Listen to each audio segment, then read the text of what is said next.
This podcast is sponsored by Cocatel Collective, a strategic sales and marketing firm representing a highly curated portfolio of emerging beverage brands from non-alcoholic wine and spirits all over the world, such as Apolog Liquors, Kuro Distillery, Madre Mezcal, Norden Aquavie, Reinhold Distillery, Something and Nothing, and West 32 Soju. Hey, and welcome to today's episode where we are featuring Annie Xiang. She is the founder and CEO of Volition Tea, a local tea purveyor that values sustainability and focuses on highlighting its farmers. Annie is a storyteller, an advocate, a community builder, a mom, someone fighting to do the right thing, and just a beautiful human. So let's welcome Annie. Thank you. Yay. So we're just going to jump right in. If you want to tell us about yourself and where you were born. Sure. Where I was born. That's a very specific question. And you're going to get a good answer from that. My name is Annie. I'm first generation Chinese American. I was born on an island. I was born in Saipan, which is a U.S. territory of the U.S. Most people have never heard of it before, but you might have heard the Mariana Trench, which is right underneath the island, the deepest point on Earth. I was born there because my parents thought that they would migrate there from China. They thought that the island life is what everybody has raved about. It's going to be very relaxing, beautiful, amazing seafood every day. And shortly after I was born, they kind of realized that that's not the entire truth. Island life can be very expensive, and Saipan does lack a lot of the infrastructure that they're used to while living in China. So shortly after I was born, we actually moved back to China. So despite being a U.S. citizen, I grew up in China, in the northwest region of China, where it's 1/6 of China. It's called Xiang, really big, has 42 different ethnic groups living, coexisting in that space. So I grew up in a very diverse culture. I grew up drinking tea very unconventionally. So most Chinese have drank tea the traditional way, Gongfu style. But I grew up drinking, Mongolian aunties would boil a pot of black tea for 30 minutes and then pour you a cup, put yak butter in it, and make it a salted milk tea. So that's kind of my initial exposure to tea, and that really helped me later on when I'm building Volition to realize that tea can truly be enjoyed in a variety of ways. Wow. So when did you first come to Chicago then? How did you transition into the U.S.? Yeah. So my parents work a lot. I don't see them often growing up. I actually were only able to see my dad about twice a year. So right around the end of my middle school time, I realized that I'm just by my home all the time, and I really wanted to go somewhere else. Knowing that I do have a U.S. passport, I told my parents that I've actually decided to find a boarding school in the U.S. And if I apply and I do get in, then that's where I want to go. So I literally just went up to Google, searched boarding schools in the U.S., made a foolish decision because I thought that New York means New York City. So I applied for a school in New York. And when I went on the website, I saw all the forests, the lakes. I'm like, wow, inside of New York City, that's crazy. I applied, I got in. When I landed in New York City and the school sent a school bus to bring us to the school, that's when I realized that New York is also a state. And it turns out that the boarding school that I applied for and got in is in the Adirondacks area. So very, very north of New York State. It took about 6 hours of traveling on the bus to get there. Totally thought that I was getting kidnapped. But we landed in the school, and that's how I come back. So during the last couple of years, junior and senior year, I applied for multiple schools, got into UIUC, and that's where I decided to go. So naturally, Chicago is the landing spot after graduating. Sure. So bring us from your first tea experience to Volition. Yeah. Why tea? How did you get there from drinking Mongolian auntie's brew to opening Volition? It's quite a long journey. So for people who don't know me, after graduating, I went to one of the big four accounting firms, and I worked there for 6 years. The work is really challenging. I really appreciated the work and the camaraderie that I had, kind of working long hours with my peers. But then after I was pregnant and then giving birth to my son, everything kind of changed. When I went back to work after maternity leave, that's when it kind of clicked in me that I finally understood why there are many women who chose family over career after giving birth, because that priority does shift. You realize that you have a precious being at home waiting to absorb everything that you give them, versus something that's less fulfilling than teaching and giving, showcasing the new world to a little human being. So that's when my mindset kind of shifted. There's a book that I read to my son every night. It never clicked in me until I went back to work after maternity leave. It's one of the Dr. Seuss books, which he absolutely loves. In the book, towards the end, it has a page that says, "The world is a great place to begin, but it could use some help, which is where you come in." And it really, really hit me hard after I went back to work, because I realized that, when he is 4 or 5 years old, if I'm still reading this book, he will be asking me, what am I doing to make this world a better place? And my answer would have been, I'm making rich men richer if I stay where I was. So that was one harsh reality that I confronted while reading that book to him, that made me realize that I need a change in my life. There are a variety of ways that I can do that, obviously, and entrepreneurship wasn't the first thing that came to my mind. Both of my parents are business people. That's why they travel so much. I don't see them a lot. So growing up, I actually vowed to myself that I would never, never become a business owner, because I do not want that for my children. So it was really difficult for me to come on board the realization that the best way to make an impact, and the best way to have the flexibility in my work schedule that I wanted is really to become a business owner.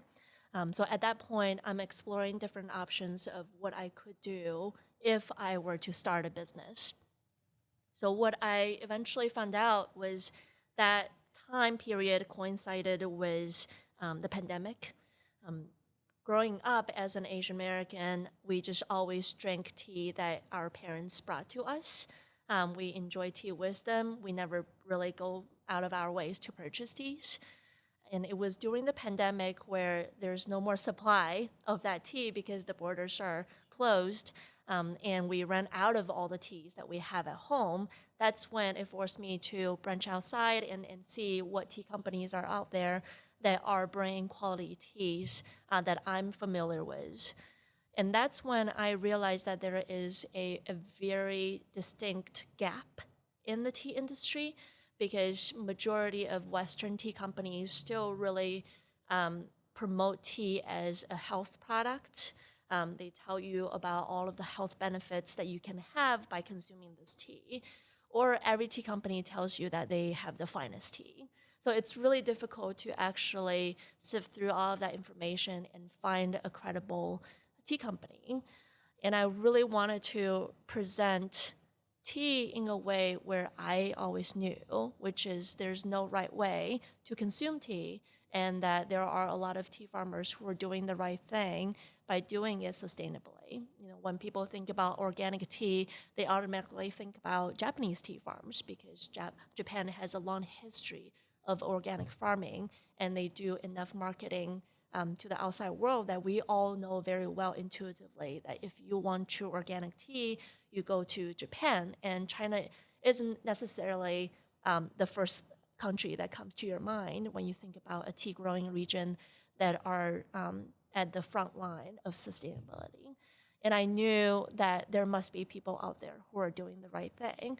So I started doing a little bit of research. I came across this tea exporter who actually grow tea and produce tea himself. So he is really in the organic tea community. He really understands the challenges that these farmers face day to day, doing it the right way. But he is confident that he can build connections for me from farmers who are truly, foregoing pesticides, only use organic fertilizers, if any, to grow their tea. So that's when I'm like, okay, maybe this is a big sign. I mean, all signs point to that maybe starting a tea company is where my next stage of life should be. Wow, yeah, that's such a process, and I think Yeah. you've probably had to learn so much. Yeah. One of the things you just talked about a little bit was pesticide free. How is that a difficult thing within within tea?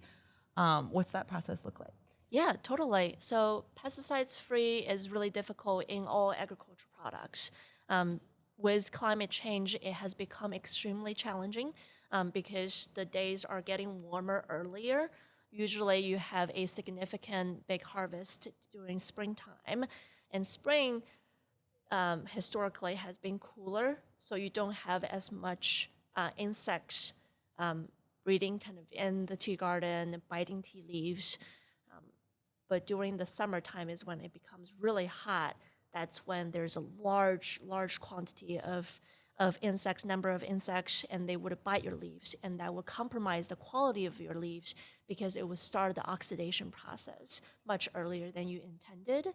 And speaking of oxidation process, picture taking a bite out of an apple and letting it sit on the desk. That slow browning process is what's scientifically called enzymic browning, but also what we know as oxidation. So tea leaves, really, you don't want them to be oxidized prior to you starting the production, but insects biting, taking a bite out of the leaves will start that browning process, and that will oxidize the leaves earlier, which compromise the quality, meaning the flavor profile and aroma of your tea leaves. With climate change, it's getting warmer earlier and earlier, so it's really difficult to completely forgo pesticides. One example that I can give you is a tea that we currently carry called Raw Jade. It's made by a woman farmer, Zhen Puyu, which is pretty incredible. There are very few women farmers out there, women tea farmers. And we're forced to break that relationship with her because she recently transitioned back to conventional farming. And that is because the second year we're working together, she decided on a harvest date for her leaves. And when she went in, the entire crop was bug bitten, where she wasn't able to produce the quality that she wanted. And with all the financial pressure on her from banks, from investors, from people that she has to pay, the seasonal workers, she realized that this is not sustainable, and the climate is only going to get warmer. So she made the executive decision to go back to conventional farming, which means chemical pesticides, chemical fertilizer to help growth.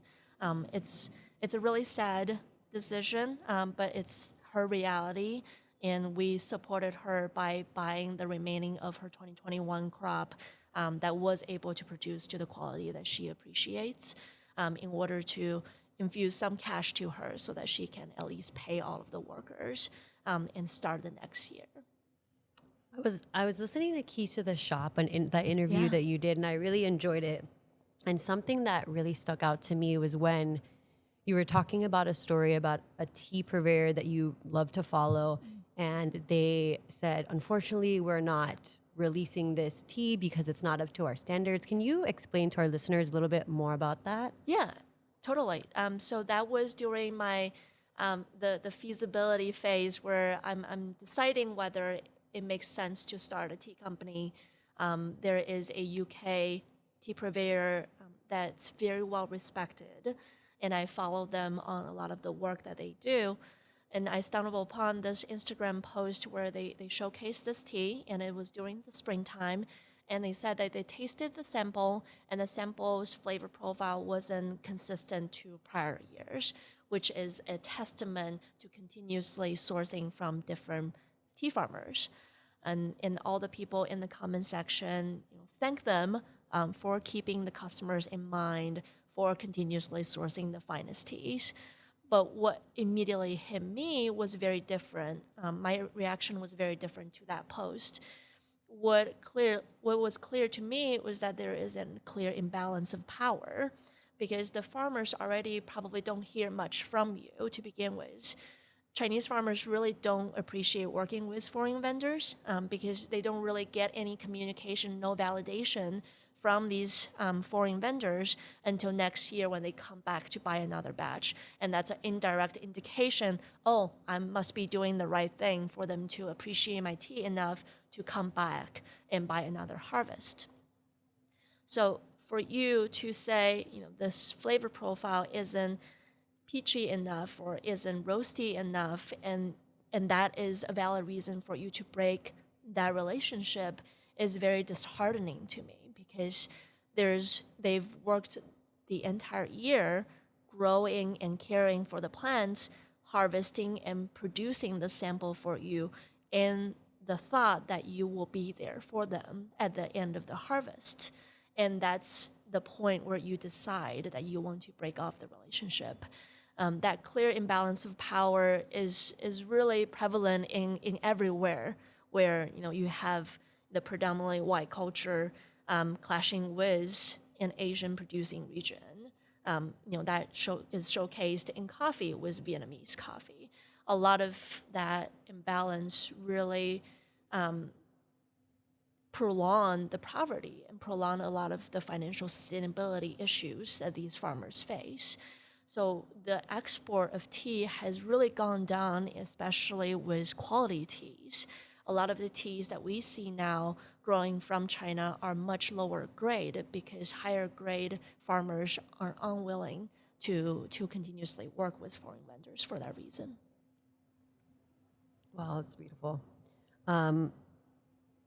In regards to removing the negative connotation on made in China, can you explain single origin and what that means and why it's important to you? Yes. The negative connotation of made in China is so prevalent. I feel it's getting better with the Asian representations that's happening in the US right now, but it's still a very deep issue that people need to proactively address. And I chose to address this issue by showcasing single origin teas. So none of our teas is blended. All of them are single origin. And that really helps with traceability. That helped me identifying exactly who is behind your tea and what is the method that they used in growing and producing your tea, which is really important because most people have very surface level understanding of how difficult it is to make tea. There are many steps involved, and it can take several months to make one batch of tea, let alone a whole year of caring and growing the tea bushes or tea trees. So it's really, it seems like it's a necessary step in the business model if the idea or the vision is to showcasing quality made in China product, to show you that not only will we have traceability, we also have sustainable products. All of our farmers choose to do the right thing because they really respect the people who live on the land and the land that their future generations will live on. So what they do, again, is forgoing pesticides, taking that risk that bugs might wipe out their entire crop and be okay with that and finding alternative ways to distract the pest. So a lot of our farmers, what they do is they would plant sugar canes and stone fruit trees, and that sweetness will attract the pest away from tea trees. And that allowed them to completely forgo pesticides that way. They only use organic fertilizers. Traditionally, people use a lot of chemical fertilizers. Tea trees love acidic soil, and chemical fertilizers has a lot of acidity in it to help that growth. But the problem lies where the tea growing region is monsoonal, so there's high precipitation. High precipitation leads to runoff of your soil, and if you have really extremely acidic soil, that runoff goes into your water source and contaminates your water source. So it really damages every person who lives upstream and downstream of the river. It's really important to switch to organic.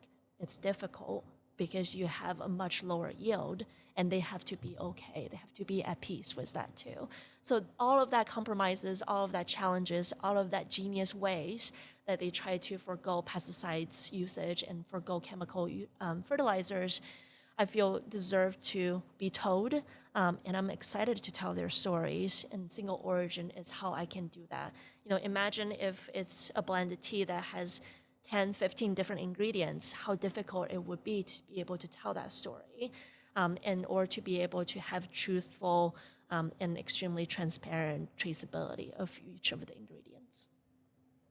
I love that. It kind of reminds me of wine vintages. Yeah. Instead of thinking of it as like 2020 was a bad year, it's like, no, that is very indicative of what was going on. Yeah. So instead of having a negative feeling towards it, it's more of like it takes you to that year. Yeah. Yeah, so. You're standing in the shoes of these farmers, the winemakers, the tea makers. You are experiencing the same tea in different years, and they have different flavor profile. That's a beautiful thing. You are consistent with your tea choice, but the flavor profile, what they give you, is different year by year. And I think that's pretty exciting. Yeah, it almost makes you want a different year to be able to see the nuance and the difference of that season. Is there anything else you want our listeners to know about your tea farmers? Like, I feel like you're so passionate about telling their stories. Or I guess personally for you, what are your deepest dreams for these farmers, your farmers that you're supporting? Gosh, it's interesting. I just came back from an origin trip. I was in China for almost a month in April, meeting with most of our tea farmers. And when I asked, how can I support you? What kind of support that I can give you that makes the most sense to you? And it's always money. Come back for another year, buy another harvest, grow your business so that you can buy more from us. And that is, so plain, but it's so true. It's what they need. They needed to have that financial security. They needed to have that financial sustainability to be able to do that right thing day after day and year after year. And I think as a consumer, what I would love for people to know is when you are reaching for a product, a tea product, take a look at the branding, take a look at the information that's being displayed to you. Are they aligned with how you would like the industry to be as a consumer? What do you really focus on? Would you like to support a business, a brand that is, doing all of this extra mile thing of showing you, not only who made your tea, when it was made, to the date, where it came from, all the way to the village, and what their life is, what got them into tea, and what's so special about this tea that you're enjoying? Or would you like to support a brand that really doesn't pay much to their producers? And you can tell because if a box of tea is $10 and has 40 tea bags in there, grocery stores takes about 50% of the margin. So that box at least is $5 when they sold it to grocery stores. And it has to be shipped all the way from tea growing region to US. And it has to be made, grown, harvested, made into tea, put into tea bags. All of that packaging, all of that is much less than $5.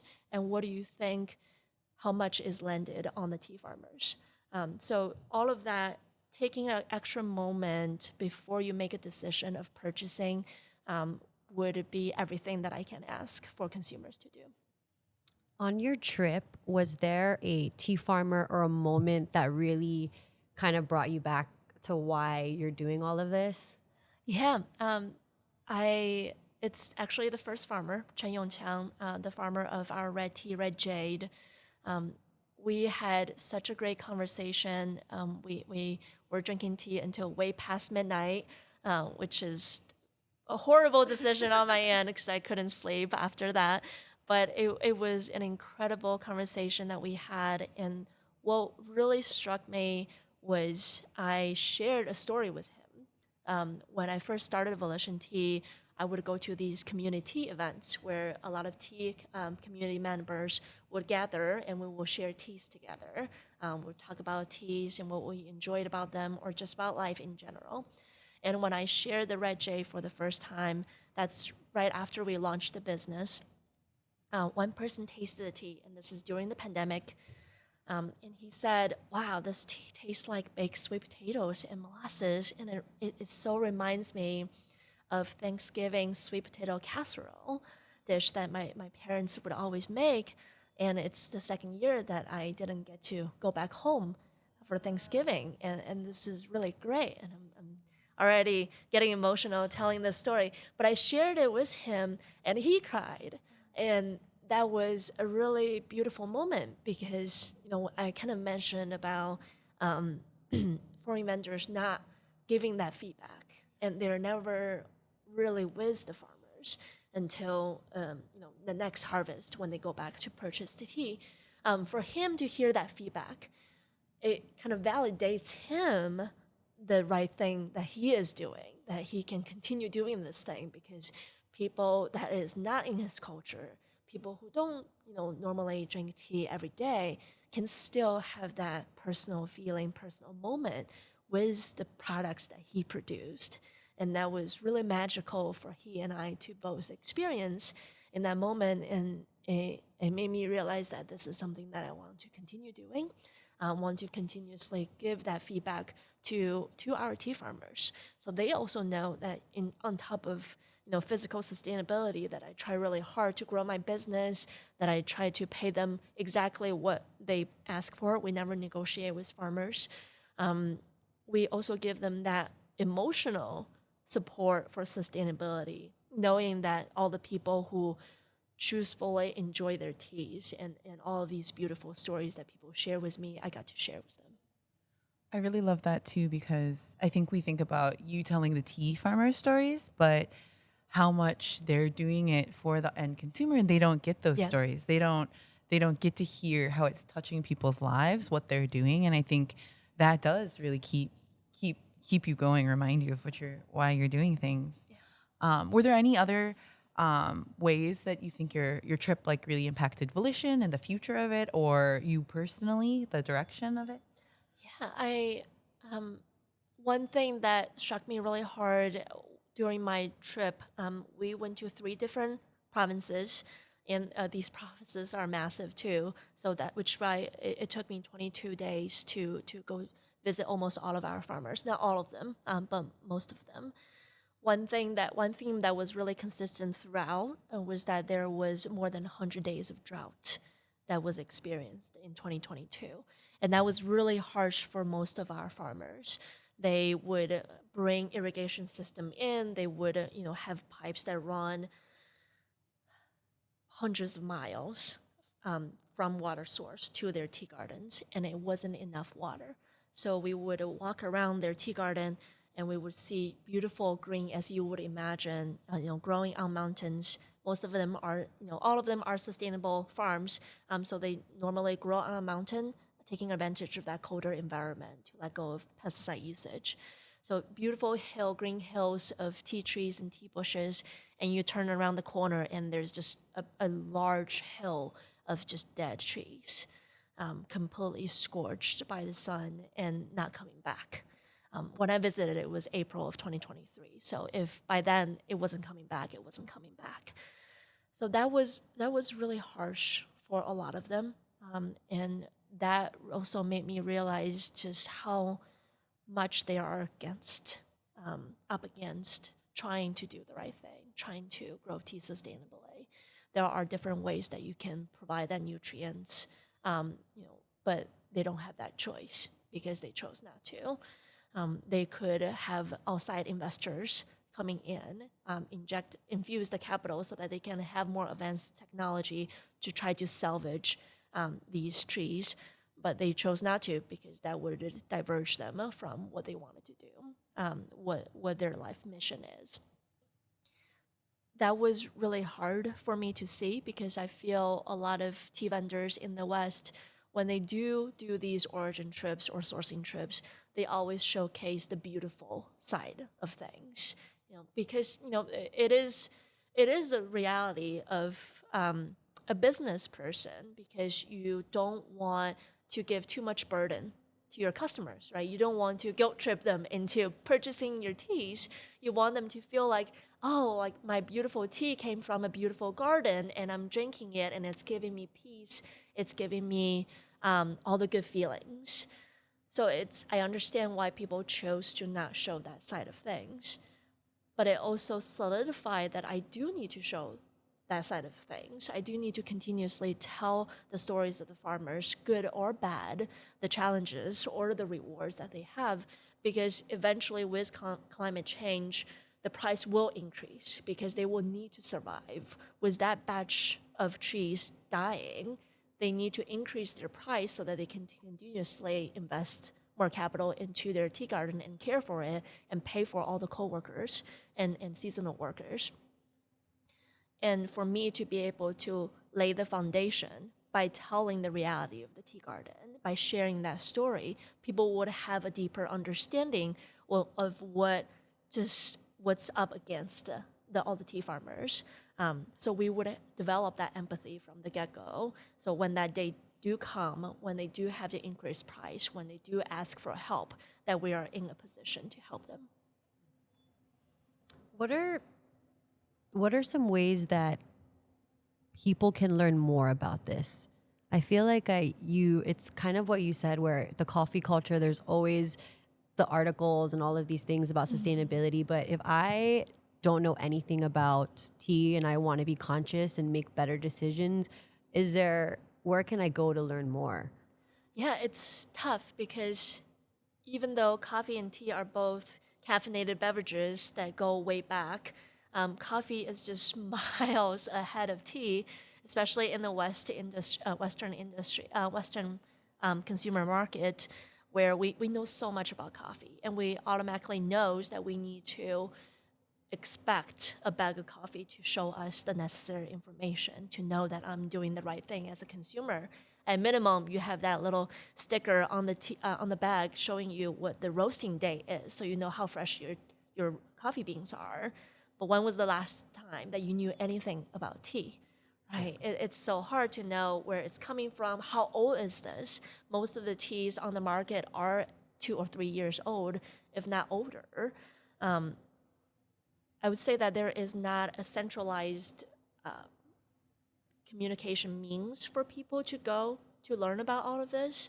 It's to really just be open to different ideas. And obviously, me being on your podcast is a great way to reach more people, to share that knowledge, and be an educated consumer. However you can, in the time that you do have to reach out for that information. Our Instagram is a great way. We try to tell the stories of farmers every week, to share all of the intimate details about growing, about producing. And there are other tea companies out there who are also trying to do the right thing, like us too. We are trying to push out as much information as we can, but we also understand that nowadays the world is moving so fast. People don't have a lot of time to read, so we try to kind of break down into digestible bites, so it's not super overwhelming, multiple paragraphs of information for you to digest. It would always be just a couple paragraphs about why it's necessary to forgo pesticides, why it makes sense to only use organic fertilizers and not chemical. What would that impact the tea trees and its harvest productivity? What would that mean to the farmers, and what would that mean to the people who live on the farms? What I also realized when I visited all the tea farms is that another deep issue that people have is that the entire workforce is aging. So I met a lot of tea farmers who are in their 70s, and their children aren't willing to come back and help them with their tea garden or with their tea company to produce tea, because it doesn't make a lot of money. And in the reality, they also don't want their children to continue doing the same thing as them, because they know it's extremely hard work. It's very risky the way that they're trying to do organic farming. financially. It just doesn't make sense for their children to be stuck in the rural areas of China and try to do this thing that people have never heard of or people don't care for the story. Man, that's hard. That makes me sad. Is there, so I think that people, it's common to go out to have a bite with a friend to eat or to have a drink or even to have coffee. I would love to navigate like how to enjoy tea with friends. Do you do that often where you find like you're having friends over at your house and you're enjoying tea? And what is that like? Can you give any advice for somebody that wants to kind of go down that route? You know, it's actually, it should be pretty intuitive actually with tea because tea has always been a collective experience. People traditionally don't ever drink tea alone. They always drink in a group setting. It's very easy to to brew a big pot of tea so that you can share with others. Coffee, except dripped, is usually an individualistic experience because, you know, you do a pour over, it's maximum for two. So that is much more individualistic. For tea, it's really simple. You also don't need a lot of really fancy equipment. All you need is just a pot and a way to filter out the tea, and you can make that happen. You know, with us, we focus on both retail, so e-commerce, and wholesale. So we're in 40 different restaurants and coffee shops throughout the city now, and also trying to bring that experience to people that might not see this as more accessible at home so that they can enjoy a good cup of tea at a nearby coffee shop that they already go to. We had your tea yesterday. Where at? At Big Shoulders. It was Got it. delicious. Yes. Which one did you have? Do you remember? I had the Dragon Well. Ah, yes. The raw raw jade. jade. We did a cold and a hot to be able to really experience that. Amazing. Yeah. It was so fun to prepare and be drinking tea. I have to ask Annie, do you drink coffee? I do. Okay. So it's interesting, you know, going back to the ideating Volition Tea. Working in Big Four for 6 years, I was a huge coffee drinker. I was drinking 32 ounces of black coffee every day, and sometimes during busy season, 64, which was troubling. But that was the time where I was drinking a lot of coffee. I was really into the third wave coffee culture. What they've done in terms of sustainability and traceability really inspired me. And when I developed the Volition Tea, that was a big part of it, to make sure that we catch up with the coffee industry, that we're doing the same thing, not just for marketing's sake. So that's something that was really interesting, a realization that I had early on that really set the tone for Volition Tea is why do we want to do transparency? You know, a lot of people say that they want to do transparency. They have all of that information out there. There are a lot of tea companies that would say, oh, this tea produced by Mr. Xiang. And I took a step back, and a lot of people appreciate that, right? Thinking, oh, like I kind of know who made my tea. But as an Asian American, as a Chinese American, you saying that this tea is produced by Mr. Yang is meaningless to me because there are millions of people whose last name is Yang. You're really not doing transparency for the sake of anything other than marketing. You're making people who are unaware of our culture to think that you're doing the right thing, but you're not benefiting anyone. So on our tea tube, on our retail tube, you can see the full name of the farmer.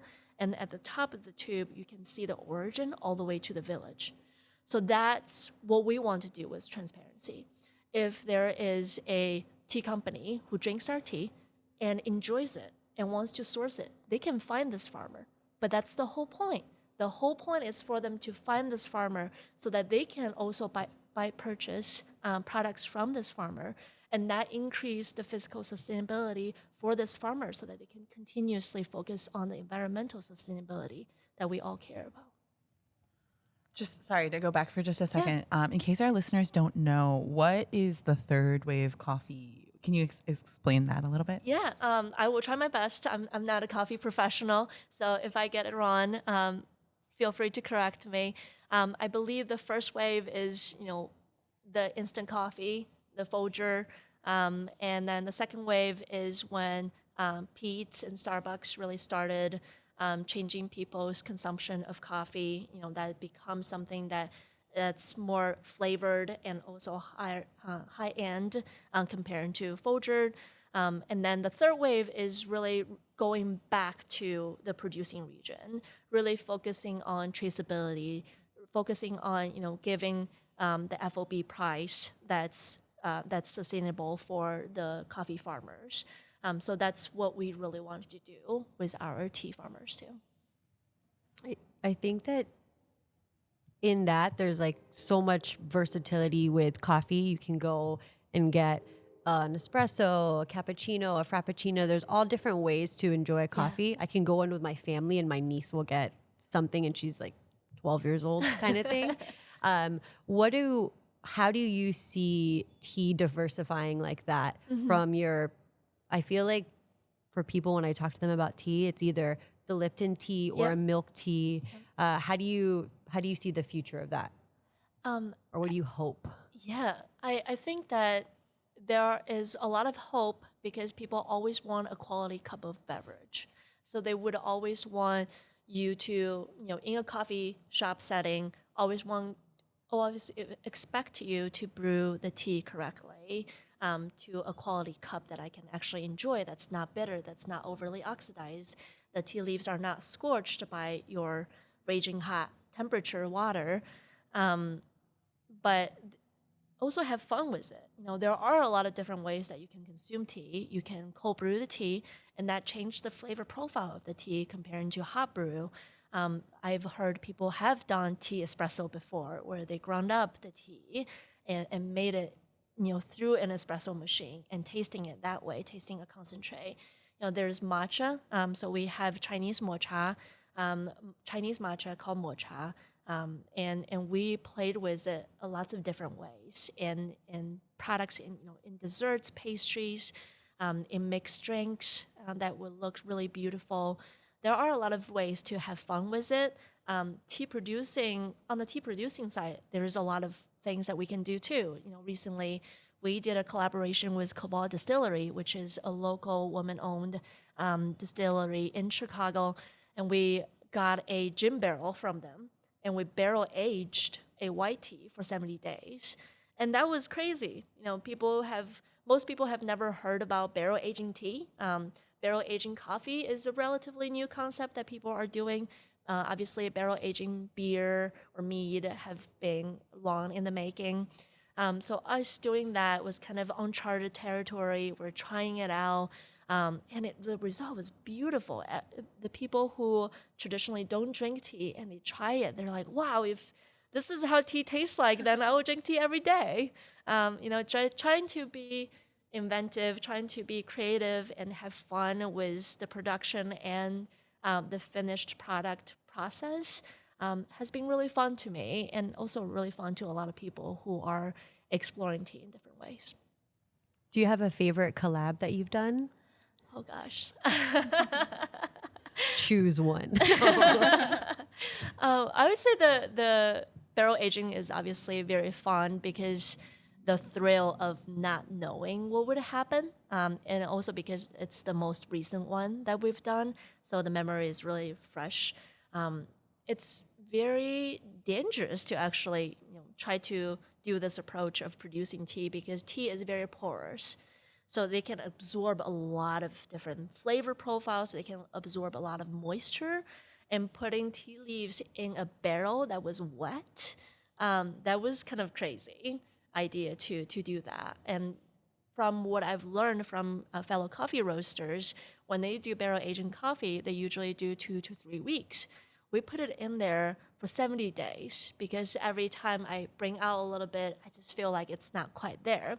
70 days of leaves in a wet barrel is definitely very nerve-wracking because it's a lot of tea in there to begin with, and it's a product that's already made into a finished product by a farmer, who worked hard in it.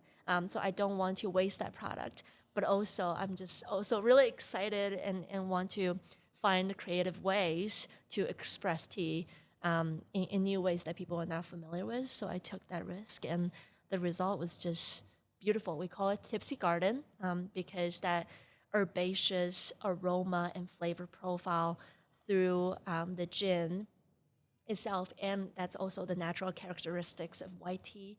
It was really exuberant. The flavor profile has grapefruit, has cucumber. It's really naturally sweet. There's no sweetener in it. Just a really beautiful tea. Kind of feels like a afternoon stroll in a beautiful blooming garden holding your favorite gin-based cocktail was kind of the experience of drinking that Tipsy Garden. I love that. Yeah. I'm excited. I hope to try something like that. Barrel aged tea. Yeah. Okay, so common misconceptions about tea.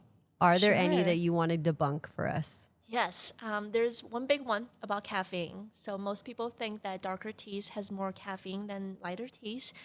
It's actually not true. There is even more misconception about white tea. People think that white tea has no caffeine. So a lot of people, when they see white tea at a coffee shop menu, they would get that thinking they're getting less caffeine. Caffeine is a defense mechanism in tea trees and tea bushes to fend off all the insects that were going to bite them. What happens is when a bug comes out of the tea tree, the mother plant will shoots up all the caffeine to the buds to protect the babies away from insects. So the more tea buds you have in a tea, the more caffeinated that tea is. But because it's brewed with buds only, it's more delicate. It's not as strong. So it's actually very consistent with coffee. A lot of people have the misconception that darker roast has more caffeine than lighter roast. It's actually the opposite. So if you are a coffee drinker, think the same way. Lighter tea is usually more caffeinated than darker teas because green tea has very strict plucking standards for higher grade green tea. Usually it's one bud and one leaf or one bud and two leaves. What that means is during harvest time, the pluckers will go into the tea garden. They will look for the buds, and once they see the bud, they will count 1, 2, the first two leaves attached to the bud, and that's all they snip out of that branch. So it's a very labor-intensive work, but that results in a very delicate, very refreshing cup of green tea that's very highly caffeinated because it's bud concentrated. There is a white tea that's made solely with buds called Silver Needle. It tastes almost like water, slightly flavored water, but it's extremely highly caffeinated, as you can imagine now, with buds only in that tea. Darker teas generally need a larger canvas to work with because there are more steps involved in producing that tea. So you have more mature teas, which means that they have less caffeine than the buds. If I want to stop drinking coffee so much and I want to go to tea, what are some teas that I should look for? I don't like caffeine wise. Like if I want something just a little bit more dialed down. Yeah, so there are two choices. One is green tea. So the part of the misconception why people think that green tea has less caffeine in the West also has to do with the way that we're drinking tea. Most people consume green tea in a tea bag form. And going back to the plucking standards of one bud and two leaves, and that's all they snip off of that branch for high-grade green tea, what do you do with the rest of the leaves? They still get plucked, not all of them, because you need to make sure that it's not too harmful for the tea tree. You can't pluck all of the leaves. You will still pluck some of the more mature leaves, and those get sold in wholesale format to big companies to be made into tea bags. That's why the green teas in tea bag form has less caffeine. So if you're able to buy teas in loose leaf tea form, and you are satisfied with their quality or what they preach as their quality, then you can almost guarantee that that green tea will have enough caffeine to help you at least afternoon pick me up. In the morning, you might still, during that transitional phase, you might still drink coffee, but in the afternoon, that green tea should be able to lift you up. And the caffeine crash is less harsh in tea. It's much more gradual, much more gentle. Another tea that's more rare, most people have never heard of this type of tea, except if you're what we call tea head in the tea community, then you're probably familiar with, is called raw pu'er. So what we know as black tea in the West, Chinese has always called it red. Legend had it when Dutch traders first landed in China and they learned there's something called tea. They looked at green tea, they're like, green tea. And they looked at red tea, they're like, black tea. So if tea originally was shipped via ocean, all of those countries call it black tea. But to this day, if back in time when tea was first shared via land, a lot of countries still call it red. But going back to that, we try to call our tea red tea because we also share a different type of tea, different category of tea called black tea, Chinese black tea, which is known to be pu'er. And pu'er has a ripe format, so that's aged, or raw pu'er, that's unaged. Raw pu'er is extremely caffeinated, much more than green tea. One, for its plucking standard, has a lot of buds in it, but also just because the nature of that particular cultivar, the buds are extremely big, much bigger than green tea, normal green tea, so they have a lot of caffeine to give. I jokingly call it the gateway drink for coffee drinkers who are trying to give up coffee but can't quite necessarily give up on the caffeine. A cup of raw pu'er is equivalent to a dark roast cup of coffee. And do you have any tips or tricks for brewing when it comes to for tea newbies? Things out there that are helpful if there's equipment or temperatures, that kind of thing. Yeah. Again, for equipment, it should be really easy. You shouldn't feel very intimidated by your teaware. You should start from something super simple, Western brewing, which is just a teapot where you throw the leaves in that has some sort of filtering mechanism, totally works. If you have a strainer that has a teapot that doesn't have that filtering system, just use the strainer over your cup. I would say, just start. And a lot of people would say, oh, are you mad if somebody put honey or milk into your tea? And my answer is always no, because in the end, I know that your foundation, your base is a solid drink. So at some point in your tea journey, you will eventually wean off all of that additives, and you will be able to enjoy tea, quality tea, in its natural form. And when it comes to temperature, ideally for green tea, you want a lower temperature so you're not scorching the leaves. But in the end, I always tell people, Chinese grandpas have been drinking green tea with boiling hot temperature for, centuries. So it's not necessary for you to start from the get-go, get a temperature-controlled kettle. That's not necessary, especially because most Chinese green teas are pan-fried, so they already endure that really high temperature. They would be able to work with boiling hot temperature. Japanese green tea, on the other hand, a lot of them are steamed, so they're much more tender. Using a boiling hot temperature water would indeed scorch them, and you will get that extra bitter taste. So we're in the restaurant industry, and I was wondering if you had any things that you've seen people do with tea on the beverage program. Usually I think it's maybe sometimes in a cocktail or it's the after dinner drink. Have you seen anything cool that people are doing just to kind of get those tea sales and more awareness for consumers and guests? So there is a coffee shop that's our wholesale partner, Side Practice Coffee in Ravenswood. Give a shout out to them. They are doing incredible work at making beautiful mixed drinks. So with our Chinese matcha, mocha, they made a Night in Istanbul drink that just looks absolutely stunning. Really work with different spices in it that's still a cohesive drink. So I think it's really fun for people to kind of be creative and invent their own ways that people can enjoy tea. I'm gonna have to go there. That sounds delicious. Yeah, It's really good. So how are they making that? Are they cold brewing it? Because I'm just trying to think of it in a cocktail form. Sure. Cocktail forms, a lot of them do use cold brew, just because you don't necessarily have to wait for it to cool down. Cold brew is also great because all the other flavor profiles are accentuated except the bitterness. The bitterness is actually not as extracted in cold brew form than hot brew. People like that. But if you do want to make a traditional tea-based cocktail, people think of that bitterness in tea. So they would intentionally hot brew it and over brew it to have that really bitter flavor that would come through all of that mixed ingredients that you put in there. If tea has a personality and you were a tea, what would you be and why? Oh gosh, that's a great question. I would be a big red robe, which is our oolong tea.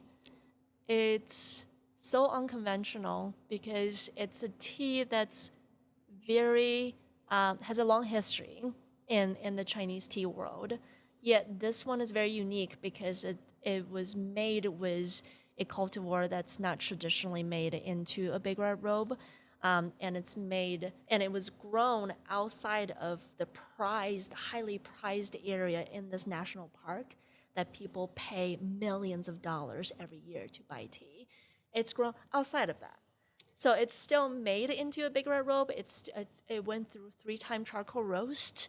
So it's tough. It's it's very strong in the appearance, but it's sweet. It's juicy. It's really flavorful, and it's not shy to showcase its personality, and it's not shy to tell people that yes, I'm an outsider, but that's totally okay because I'm still badass. So I really love about that tea. It's made by second-generation tea farmer Yang Jie. He's a fellow millennial, and I just love talking to him. They made this tea, which is completely crazy because they've been in the tea growing industry for decades because his dad started doing it. And they grew tencha, which is raw material for matcha. So making oolong tea is not their business. It's so different, and they had to learn from scratch. But it's only because he and his dad personally really enjoy drinking Big Red Robe. And they're like, well, we drink so much of it. Maybe we should try to make some ourselves. But they're from outside of that national park, that highly prized area. So they could never get their hands on the really prestigious, really expensive cultivars. And a lot of people discouraged them from making it. But they were like, we've set our mind, this kind of a David versus Goliath type of story where they're like, oh, okay, we're up against a lot, but we're going to just see what we can get in terms of the cultivar, and we'll just work with it. We'll go through the same production process. We'll probably tweak it a little bit because it is a different cultivar, and see where that goes. And I just really love that personality. I really love that, taking on challenges and not be intimidated by it and just have fun with it. That's awesome. And what is it called again? Big Red Robe. Big Red Robe. Yeah. Okay, we're gonna have to try that. Yeah. I love the Big Red Robe, the cold brew version. Yeah, it's beautiful from Backlot. Yeah. Speaking of challenges, I guess one thing I just wanted to touch on, this isn't specifically about Volition, but being an Asian American woman, have there been certain challenges you've faced that you think, or just within tea industry in general? Yeah, great question. So I always tell people, I tell people that I'm really close with that I feel like I have a lot of tags on me. I'm first generation Chinese American. I'm a woman. I'm also queer. A lot of times when I approach businesses, people feel like, people who have the good intention, they feel like, oh, if I can work with a vendor that ticks off all the boxes, that's great. And initially I had to make the decision of, do I want to be the forefront of my business? And when I first started, I wasn't doing that. When I approached businesses, I didn't say I'm Asian American, I'm a woman. I didn't say that I'm queer. And it was actually, I would consider him my mentor, Tim Kunin from Big Shoulders. when we had our first conversation, he's like, the elephant in the room is that you are a woman. You are a Chinese American woman. You are queer. You need to tell people that, and people can support you with that information. And that really changed my perspective on that because of the intersectionality of all of my identities. Sometimes I feel protective of that because I don't want to be tokenized. But yet what I've learned is that it is okay to be tokenized, because what that means is that you're giving me a platform to do what I think is the right thing to do. You're giving me a platform so that I can share good teas with people. And that's my ultimate goal. My ultimate goal isn't to please you. My ultimate goal is to please your customers who walk in and wanting to get that cup of tea. And now they do get a quality cup of tea because you see all of my identities and how that play into our brand. And you appreciate that, and I appreciate you for appreciating that. I love that. And then I have a question about being a mother. I thought that was so beautiful when you were talking about, I read on the article about how you felt like it was encroaching on time that you felt was more important in other places. What are some like maybe non-negotiables or boundaries that you set to make sure that you are having that balance? It's hard. Being an entrepreneur, as we probably all know, it's a 24/7 job. When I'm not doing work, I'm thinking about work.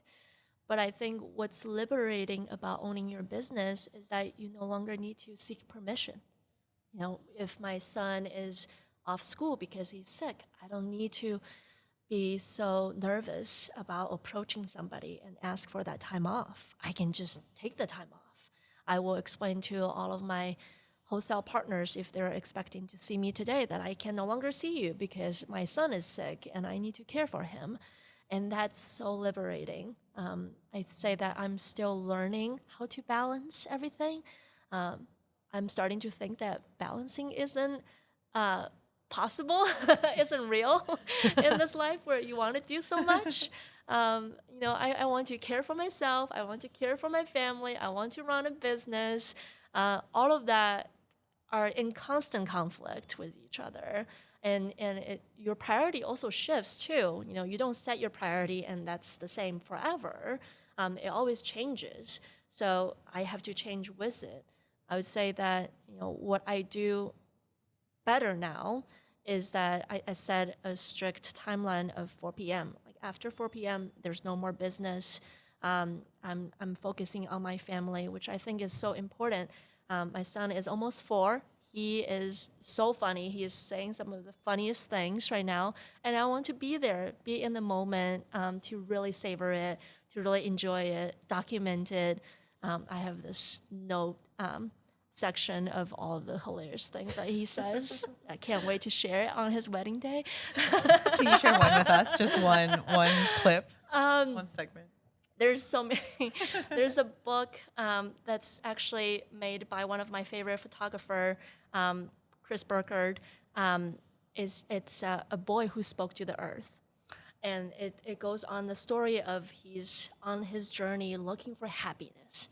And he's gone to the ocean, the mountains, the desert. He just couldn't find happiness. And then finally he found out that happiness is all around him. And so we've read this book so many times already, and he has never made any commentary.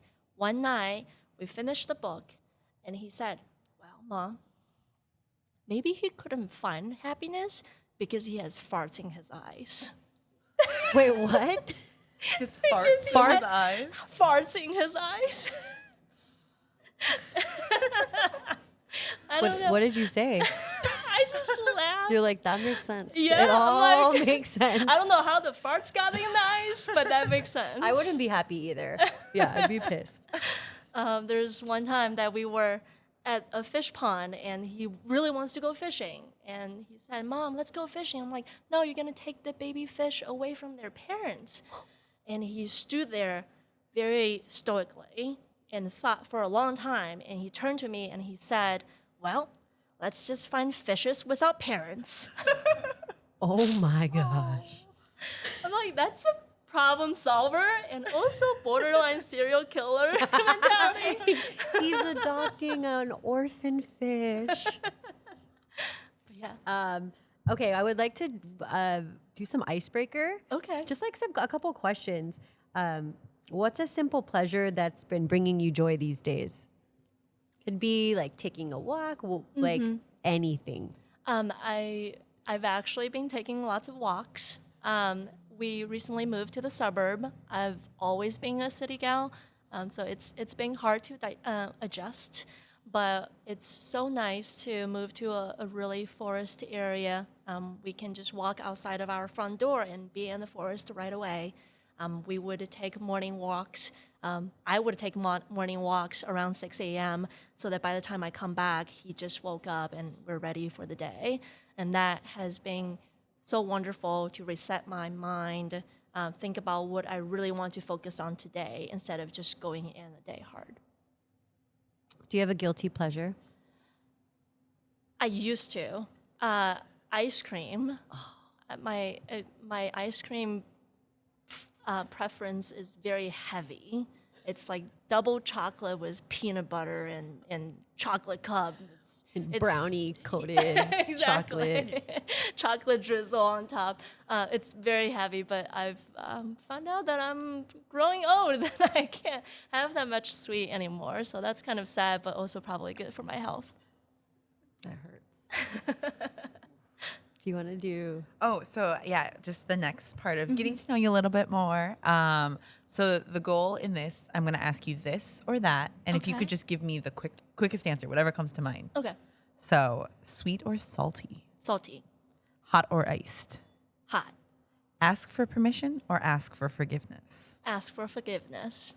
introvert or extrovert, Extrovert. early bird or night owl, Early bird. planner or spontaneous, Definitely planner. time travel, to travel to the past or the future, Future. singing or dancing. Dancing. Awesome. You did great with that. Yeah.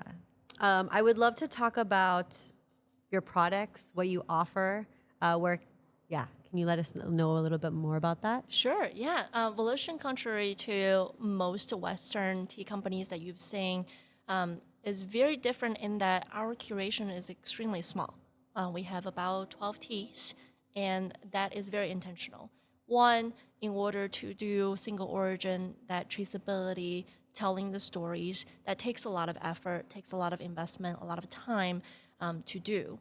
So I want to make sure that we don't grow the collection too big where I can no longer hold up the integrity of the vision that we have for Volition.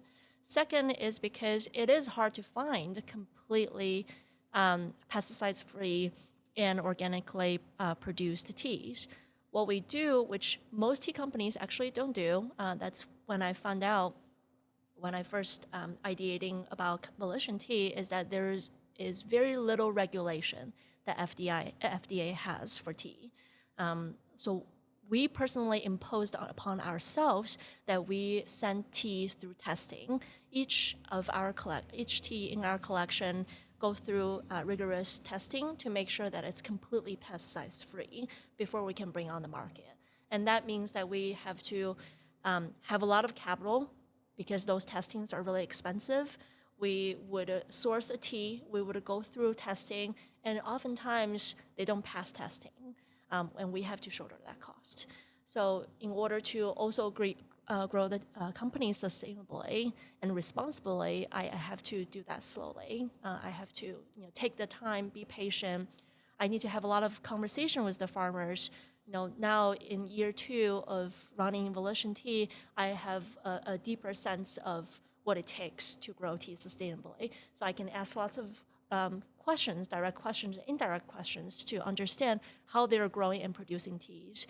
Are they more likely to pass the test or not? So all of that takes a lot of time. And second of all, as a tea consumer, I always find tea companies' large collection very intimidating. When a company has 30, 40 different teas to choose from, I tend to just close the website because I don't know how to pick from them. It's really difficult to understand why I actually appreciate this tea, why I really enjoy it. So I wanted a small, more curated collection for people so that they know going onto our website, everything is enjoyable, everything is according to the flavor profile that we showcase to people, and that it's all done the right way, whether that's the farmer or me sourcing it. And just one like closing question, I guess, to you talked about entrepreneurship a lot. So what is one lesson in your process that you've learned that you'd like to tell a young entrepreneur, someone in the next generation? Wow, that's such a great question. I would say that a pivotal question that I received that helped me in so many situations throughout the almost 2 years of building Volition Tea is when I was making the critical decision of should I quit my job to start a tea company. I had a mentor at the time, and she asked me to define failure. Because we all, it's easy to imagine success. And it's very easy to be intimidated, to be fearful of this idea that you have. But you're fearful because you're fearful of failure. But what does that failure look like? So when she asked me that, that was really enlightening, because for me, as a tea company, the failure would be people don't enjoy our teas, that people don't resonate with the idea. And that's when I realized, well, they can be true, because I can do focus groups. This is a tea that I enjoy, but it doesn't mean that other people will enjoy it, but I can share with other people so that they can give me the feedback to make sure that when I bring on a new product, that there are a solid group of people who would enjoy this product. And the failure of people not resonating with the core principles behind Volition, I also feel like that's not a fear once I defined it, because the market is all moving towards that, right? We already see coffee doing really well in that. We see farmers market, people going back to farmers market instead of going to grocery stores to purchase their produce, because they really value, looking at the farmer who grew their produce, understanding how they grew it, and they do taste different, and people intuitively understand that concept now. So I think that the market is ripe for what we do, and that's what pushed me to quit my job to start Volition Tea. So I hope that, whoever has this brilliant idea but is so fearful to start it, that you define your own failure, what that failure would look like, and address those possible failures. I really love that. Yeah, definitely going to be defining my failure into the reflective parts of my next days. One other thing we just really love to do is give you a time to shout out anyone else. I know Side Practice has been out there, but whether it's a restaurant or someone you just support and you just want to share with us here today. Yeah. Gosh, there are so many people. I would say that once I started Volition Tea, networking has been so different than in traditional business world, because traditional business world, it always feels all natural to me. I always feel like I have to talk about sports or alcohol with people. But in the food and beverage industry and in the creative world, networking is about listening to somebody's life stories, and it's super inspiring. I love what you do. I love what you guys do at Perilla. And with this podcast, one person that I think of that I would like to do a shout out is for Danielle from Monsu Pottery. She is currently doing her first solo show, which is so incredible. Everyone should make a reservation, make an appointment to see the show at Color Club. It's beautiful. It's all wood firing. Each piece is unique on its own. She is just massively talented and super humble. I am such an advocate, such an admirer of her intellect, her creativity, and her hardworking habits of doing the research, understanding, because tea culture, she is Thai American, tea culture isn't intuitively in her, but she's always learning, she's always bouncing ideas off of me. She always wants to do something more, do something better. And that is really showcased and reflected in her first solo show. So definitely go check it out. Awesome. We actually also want to do a shout out to our sponsor. So Cocktail Collective is our sponsor, and they believe in what we're doing. We're all about them. And so this is actually a beverage from one of their collections, the Something and Nothing collection. So this one it's the spritz. So this does have alcohol in it. They have an NA version, but Something and Nothing, they do a lot of natural. They actually don't use sweetener. They use grape juice. So it's actually pretty cool. Just they're all about simplicity and really caring for good ingredients and keeping that ingredients label short. Everything that you know. Yeah. So That's incredible. yes, if you would please enjoy this, you can take it home with you tonight. Sounds we great. just want to thank you so much, Annie, for coming on to the show. Thank you, Something and Nothing. Thank you for being here today. Yeah, thank you for having me. You can learn more about Volition Tea at www.volitiontea.com, where you can browse all the wonderful products, loose leaf tea, there's gift sets, there's merch, t-shirts, and you can follow on Instagram at Volition Tea Co. Well, where else can people find you and your products? Again, we're in 40 different restaurants and coffee shops throughout the city and in the nearby suburbs. There is a roster on the website where you can find them. We just recently signed our first out-of-state account. So we'll continue to grow and hope that we are in a place nearby you. Thank you so much.